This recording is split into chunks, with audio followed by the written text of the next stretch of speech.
Uh, 21 years ago, the Pete Best Band came and performed in San Diego, and we did an interview with Pete by phone. Today, we're very happy to have Pete Best, the original drummer in the Beatles and the leader of the Pete Best Band, here in person. Pete, welcome. Nice meeting you. You will be here this weekend, Friday and Saturday, at the annual San Diego Beatles Fair. Yeah. What will you be doing at the fair? Well, Friday I'll be doing a talk with your good self and a Q&A with the public, and then I'll be jumping up with the Falling Doves, playing a couple of numbers with them as the evening progresses. And then Saturday I'll be back again for a informal meet and greet. Get to know the people a little bit better, photographs, autographs, that kind of thing. Keep everyone happy. And I think we're quite lucky. Tell me if I'm wrong in that you're not on tour. You flew here for our event and then you're going back? Or? Specifically for this one, yes. We got a project in Liverpool which we're working on, which we're opening a Beatles museum in Matthew Street in Liverpool, which is scheduled for June, so we're very busy with that. But amongst other things that we're involved in, this came up, so we've broken schedule to basically come out here. We'll complete it, and then Tuesday we'll be on the big white bird back home again. Well, we're delighted you're pieces again. We're delighted you're here. I am not too familiar with the Beatles Museum you referred to. What is your role in that? Director of it, basically. Well, there's 5 directors, but we've all got equal responsibilities. So at the present moment, there's a lot of construction work. So, amongst other things that we're involved in, that is the primary importance at the moment. And how far is the museum going to be located from where you live in Liverpool? The museum's going to be basically Matthew Street. You can't get anything more central as regards Beatles folklore. But from the actual Casbah or my location, where Hayman's Green is, it's about 3 or 4 miles from city centre. Easily accessible, so it's not a problem. About a mile from where we are right now is a music club here in San Diego called the Casbah.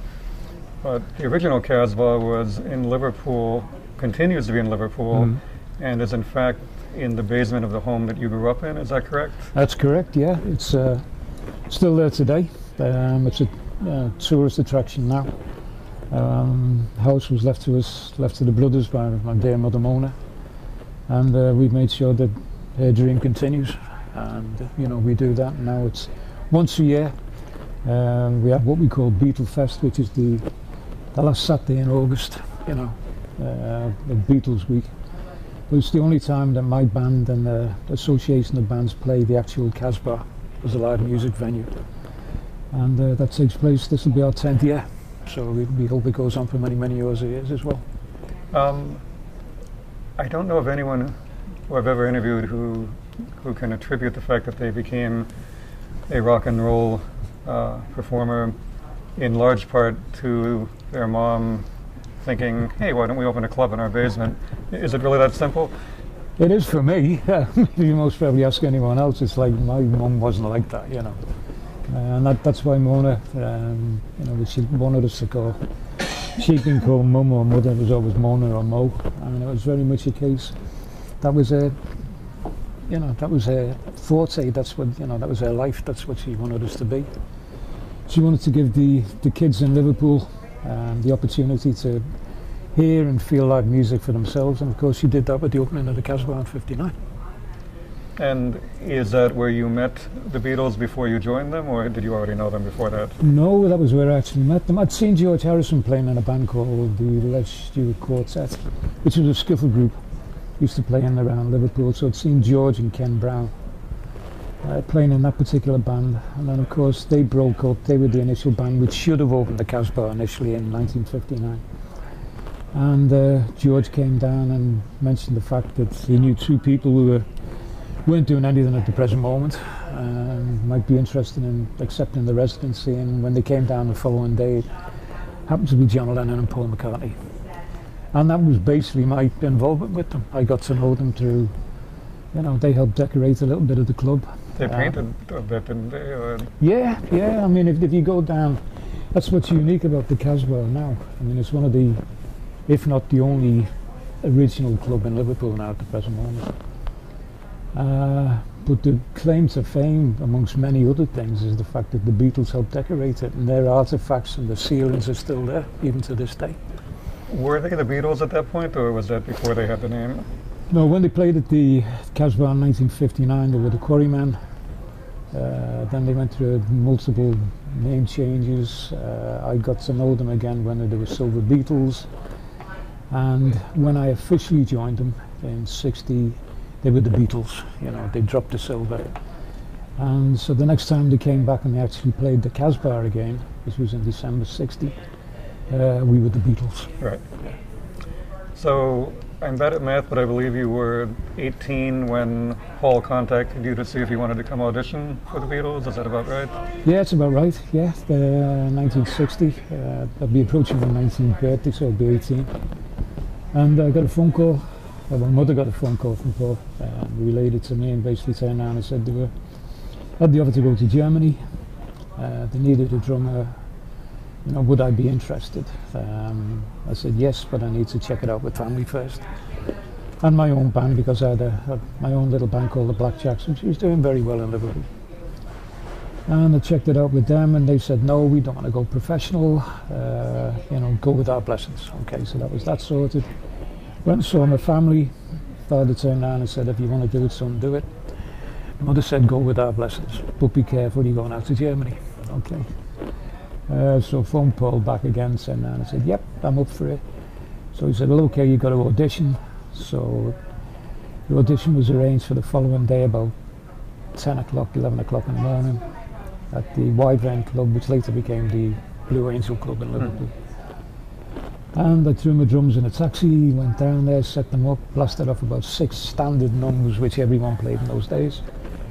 And they went away in a corner, and about 15 minutes later they came back and turned around and said, Pete, you're in. And as history portrays now, a couple of days after that, we were on our way to Hamburg. Did you already have a passport, or did you have to run and get one? Or? I had to go and get one, actually. The passport I did have had expired, because I had one as a kid. Because I'd been over to France with school exchanges and learning French, etc., etc. So that particular passport was nearing its life expectancy, so it was a case of rushing after the passport office and acquiring a new one. So here you are, you're the drummer in a young band, you're basically all teenagers, maybe with one exception. You arrive not only in Hamburg, but in the middle of the red light district in Hamburg. How wide were your eyes? Well, they couldn't most probably open any wider, but it was just a sheer thrill, George. I mean, you've got to remember, as you said, and so rightly pointed out, we were 18-year-olds. First time a lot of us had been abroad, and especially into the red light district of Hamburg, you know, the St. Pauli area. We weren't expecting that. We had no idea what St. Pauli was like till we actually got there. And then we saw this maze of neon lights, which is the Reeperbahn. Then, you know, the Große Freiheit, where the clubs were, or the clubs we ended up playing in were. And it was just totally different culture shock, you know, 24-hour neon, 24-hour bars, prostitutes, licensees, etc., etc., etc., you know. But as I've always turned around and said, it was a learning curve for us, which was part of our education, and we all benefited from it. If you weren't a workaholic, you apparently would have become one fairly quickly. Tell people, how many days a week did you work? How many hours a night did you work? Well, we didn't know when we first went out, and then when we met Bruno Koschmied and we found out we were playing at the Indra, the next question was, you know, how many nights are we playing and how long are we playing? And he basically turned around and said he'd be playing 6-7 nights a week, 6 or 7 hours a night, possibly longer at the weekends. And you will start during the week at 7 o'clock, you will have 15 minutes off every hour. You'll finish at 2 o'clock in the morning. And the weekends you'll most probably play Friday, Saturday and Sunday, 7 o'clock till 4.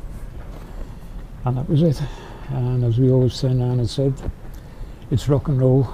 You know, it was like, oh my God, we've got to play those hours. But luckily for us, we didn't realise it at the time, that constant grind, which it was, you know, whichever way we dressed it up, that turned us into this prolific rock and roll outfit, which basically conquered the world as soon as it set foot out on stage again. The first Beatles recording, and correct me if I'm wrong, would have been while you were in Hamburg with the Beatles backing Tony Sheridan, is that correct? Or was there a German performer who you accompanied on a record as well? No, Tony was the first one. That was through Bert Kempford. He came and he saw the Beatles and Tony Sheridan playing together at the Top Ten Club. And he recognised the might of the Beatles as a solo act in themselves, and he also reckoned the magic, which he was like a magic potion of Sheridan and the Beatles playing together. So in his own mind he'd already decided the Beatles would take, record in their own right, but they would also record with Tony as his backing band. And had you been in a recording studio before, first time? No, first time. Wasn't a recording studio actually. No? No, funnily enough we thought it was. We thought we were going to be, it was Polydor. But we ended up at the Albert Ecker School Hall, okay, which was where apparently we used to have all the school meetings and the stage plays, etc., and the school assemblies, and we set up on stage there with a mobile recording outfit, and that's how My Bonnie and The Saints and Cry for a Shadow and all those famous numbers now that the world knows, that's where they were recorded. As you went back and forth between Liverpool and Hamburg, were you hometown stars in Liverpool? How did people react as you began to go up? Well, initially when we came back into Liverpool, we'd gone out virtually nobody's, but word had come back through the grapevine and the fact that we were writing to people that all of a sudden this mediocre little band which had gone out to Liverpool from Liverpool, when they do come back they're going to pin everyone's ears back. And my mother gave us the lifeline, December of 1960. She gave us the first venue to play at in December of that year, and she billed us as the Fabulous Beatles direct from Hamburg. And of course when we played, the kids suddenly realised that it was a combination of three of the Quarrymen, which was John, George and Paul, and myself and Chaz, who were Blackjacks, because Chaz was covering for Stuart Sutcliffe, who'd stayed in Germany for a short period anyway. And they were very quizzical as regards who were the Beatles, who were these Beatles from Germany. We expected them to be German. But that was very quickly put to bed. As soon as we played our first number, the place just erupted. And do you remember what that first number was by any chance? Yeah, it was either Red Sails in the Sunset or Long Tall Sally or something like that. They were the two numbers we normally opened up with. And it was very much a case, they ran to my mother Mona and turned around and said, they are absolutely fantastic. And from there, word went out on the street, and the next time we played, there were queues all around Littleton Town Hall. And Beatlemania had started, basically overnight. Within a couple of appearances in Liverpool, we were household names. Was there a goal that you all had at that point, or are you being able to make your living playing music? That was the goal? No, I think we had a goal. We were all very ambitious. We had our sights set. This was before we were literally signed up by Polydor and Bert Kempford, was to get a recording contract and make a record. That was the first step. And penultimately to try and get to the top of the English charts. That was the dream that we saw. But of course, they very soon achieved that and went on to become the icons of the music industry. Right. I don't think a great film writer could come up with a detective mystery with as many different angles as you're in the Beatles, you're not in the Beatles. Yeah. Here are 15 possible reasons, no one knows. But basically in 1962, with virtually no notice at all, Brian Epstein, the Beatles manager, called you and asked you to come to his office? Or Yeah, basically that was it. We'd conquered so many boundaries. We'd got the recording contract with Decca. We'd been told that we were going back to EMI. It was definite that we were going to sign a recording contract with them. We'd done the BBC sessions. We'd basically rocked Manchester, studio audiences there had never seen anything like it. We'd opened so many doors, and things were on the up for us. Everyone was happy, or allegedly happy. And then the bombshell came in 14th, 15th of August, played the Cavern the night before. Brian came up and saw me and basically turned around and said, Pete, I want to see you in the office in the morning. Don't know more about it. I'd handle the business side of things. When I say the business side of things, I'd spoken to promoters as regards booking fees and getting there and what time we've got to play at, and different technicalities, that type of stuff. And when Brian had taken over, he picked my brains, which was usual, just to get to know the different promoters in and around Liverpool. And I thought it was another one of those sessions. Of course, when I went in, I could turn around and tell that Brian was very apprehensive, very edgy, wasn't his normal cool, placid self. And he talked around the subject for about 10-15 minutes, if it was that long. And then he basically turned around and said, "Pete," said, "I've got bad news for you. Don't know how to turn around and tell you it." And I think the key word that came out in the expression was that it's all ready, and I think that was the key word. Being arranged that Ringo would join the band on Saturday, they want you out and they want him in because they feel he's a better drummer. Mm. Which didn't make sense at that time because it was allegedly, attributed to be one of the best drummers in Liverpool. Well, the other thing is that if you weren't up to the gig, wouldn't they let you know before 2 years had gone by? That seems very logical. A lot of people have said that, they've defended it with multiple different reasons. Some said that it will go on indefinitely, there'll be someone out there still trying to find out why. Nothing really made sense, to be quite honest. The 2-year tenure, known up to 3 years. You've got them turning around and saying, "No, we would have got rid of him sooner, but for circumstances, events, etc., etc., etc." What stopped you? Right. Very quickly thereafter, you formed your own band. Is that correct? Mm-hmm. And did Brian Epstein offer to manage you? Not my band, but the funny thing was, there was a band in Liverpool called the Mersey Beats, very young band, excellent musicians, and he saw a lot of potential in them, and he basically turned around and said, "I'd like you to become the drummer with them." And this is what was so funny about it. "I'd like you to turn them into a second Beatles." Mm. So I wasn't good enough to actually play in the Beatles, but he had faith in me in developing this young band into becoming a second Beatles. The adage, drowning in irony, comes to mind. Yeah, so it was a little bit like, even though it was a lovely offer, because of the circumstances and, having to basically be second string to them, and I turned around and said, "No, I appreciate the offer. My apologies to the, Billy and Tony and the Mersey Beats, but I eventually joined another band in Liverpool called Lee Curtis and the All-Stars." If any good came out of it, would it be that you were determined to remind people how good a drummer you were, and you played with maybe even greater intensity to prove that? It helped. It was a bigger driving force. If there'd been a lack of, and not that it had been on my part, but a lack of determination, then that was a kick up the backside to make sure that I picked myself up again and tried twice as hard.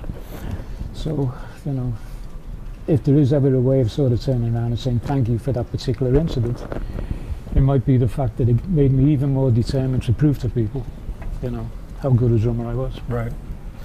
And then you continued drumming till, if I recall, about 1968, when you were married. You had 2 young daughters, and what happened at that point? Well, 68, it was very much a case. I had to start thinking towards their livelihood. Things had changed in Liverpool. I'd come back from America. We'd gone through different band changes, not colossal band changes, but just different lineup. And even though we were making a handsome living, I had to start looking towards security for the family. They were young, they needed nurture, and I made the conscious decision to look after them, and turned around and said the only way I could do that was to basically finish with show business, complete break from it, which is what I did.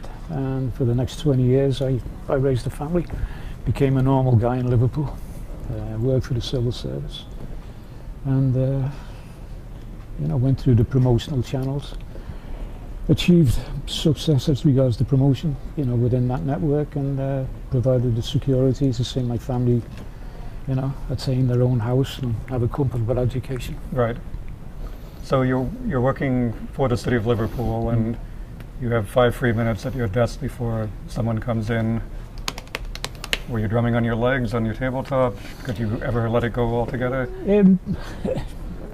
If you're a drummer, and you may be another frustrated drummer, I don't know. It's one of those things. Yes, you may put the skins away, but you know, your rhythm section's always going to have you chopping on tables and knocking on your stools, you know. I mightn't have done it in front of public when they were sitting there. Oh, yeah. I'm certain there'd be a few times I'd be rattling the pencils, you know, at dinner time, yeah. In 1987, you get back into music even though you didn't realize that it would be more than one time. What happened? In essence, a couple of boys in Liverpool around the Beatle convention, Billy and Dave, had been after me for years to get up and play, and I'd turn around and said, no way I'm going to do it. And they basically turned around and said, you owe it to your fans in Liverpool and from the, you know, people who are coming from all over the world to this Mecca. You know, they want to see who this mysterious person is that, you know, used to play for the Beatles. So this particular year, 88, got me in the corner. They went and saw my mother behind my back, turned around and said, can you possibly persuade him? You know, which she helped. You know, it was like, oh, I can't play. So I finally decided I would, but under my terms. I said, I'm not going to play Beatle music. I said, I'm going to put some old friends together, Billy Kinsey, Kenny Parry, Dave Goldberg. My younger brother Rogue, who plays drums in my band now as well. Good drummer, yeah. Great drummer in his own right. And it was very much a case of get back on the stage and we just play some good old rock and roll. Went down great. My mother came up at the end of the night with my wife Kathy and turned around and said, you don't know it, but you're going to be going back into show business. To which my reply was, no I won't, it was a total one-off. Mother knows best. 20 years afterwards, etc., I'm still back in show business. I forgot the year you retired. What year did you retire from the city of Liverpool? 60, with Liverpool. 94? Yeah, 94, 95, yeah. Right. So it seemed to be within 1 year of your retirement, and totally coincidental, the Beatles Anthology Volume 1 comes out. You were featured on 10 songs, I believe, on that double album that sold 17 million copies. So I would think, besides the fact that you presumably were paid nicely for that, it was also belated recognition that this was the guy, he was there in the beginning. How did it feel to you? Felt nice. It was a very warm feeling. You know, financially wise, it was, you know, icing on the cap after many, many years. It was security for my family for many, many years to come, which was a bonus. It was a surprise to me because there'd been so many projects before that which I could have been involved in, which I was, you know, not part of. So when it actually came out and they decided they were going to use 10 tracks, then it was a little bit, well, fine. To me, it was a little bit of a case of, well, you know, out of 60 tracks, 10 is quite a little bit of recognition for services rendered, you know. Have any of the other Beatles, and at this point only Paul and Ringo are with us, have they ever reached out to you in any way to hold out an olive branch or say I'm sorry? Or No, I wish it was, you know, maybe that would be the, you know, the end to the story. It doesn't, you know, I mean, I played on the same bill as them 2 or 3 times afterwards. But from that day to this, basically, George, there's been no contact. You know, a lot of people are turning around and saying, oh, it's possible, you know, Paul and I will meet up. If it ever does, if it ever happens, if it's meant to be, it'll be. If not, then we live our lives and disappear into the sands of time. Fair enough. When you perform here Friday at the Beatles Fair for a few numbers, you know what you're going to be playing? Not at the moment. No, freedom of choice, basically. We're going to have a little get-together beforehand. We'll knock some numbers around, and whatever we're happy with, we'll unleash that on the crowds. Is there a particular favorite song that you try to play every time you perform anywhere? My own favorite, which I think is a test of time for me, as I saw standing there. It's a rocker.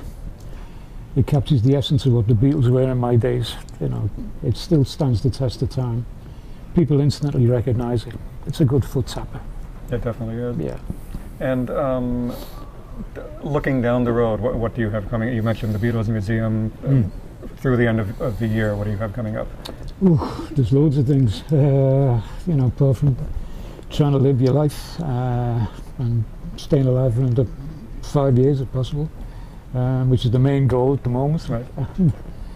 I'd like to see my family, kids through education, through university at the present moment, so I'd like to see them set up and, you know, established. My daughter's well established, so there's personal goals which I want to see achieved, but work-wise, I'll take it day by day. You know. Great. Anything you'd like to add before we're done? No, it's always a pleasure to come to different places and come back to places that you played at before. You know, even though I've only been here since last night, I've met quite a few people. You know, friends from the old days, and it's looking forward to Friday and Saturday, seeing a lot more friends. Great. Well, we'll have an interview with you in Night and Day on Thursday, and people can go online to SanDiegoBeatlesFair.com to find out more. And it's been a pleasure to have you here, and thank you very much. It's been a pleasure. Okay. Mike?